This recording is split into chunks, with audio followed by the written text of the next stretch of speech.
le dandy parisien, disparu il y a 30 ans, était un séducteur dans l'âme.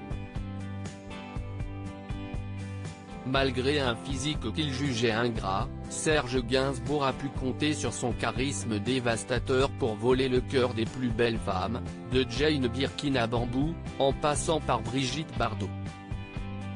Quand il posait le regard sur une femme, elle était piégée, disait de lui sa première épouse, Elisabeth Levitsky. La raison pour laquelle le public spécule encore aujourd'hui sur les relations de Serge Gainsbourg qui ont été, ou non, consommées. Isabelle Adjani, Anna Karina, France Gall, le mystère plane toujours. Mais l'homme qui a dit un jour je n'ai connu beaucoup à l'horizontale, mais je peux pas dire qui, ce serait de la délation, n'aurait pas lorgné que sur la gent féminine, selon les pages du livre d'Arthur Dreyfus, Journal sexuel d'un garçon d'aujourd'hui, paru le 4 mars 2021 aux éditions P.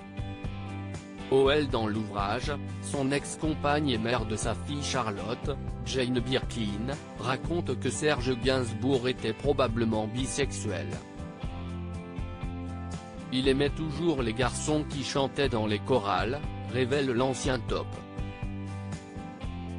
Il aimait les garçons, d'ailleurs, donc s'y est un côté de lui ambigu. Serge Gainsbourg, faut pas mourir idiot. Et cette information ne date pas d'hier puisque déjà, de son vivant, l'artiste avait fait des révélations à ce sujet lors d'une interview avec Thierry Ardisson. Et si t'étais une perversion tu serais quoi? Je sais pas, tu serais pédéraste, ou…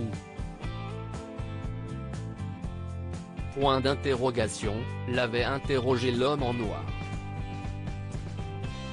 Et Serge Gainsbourg de répondre, oh, j'y ai pensé, si est-ce pas une perversion.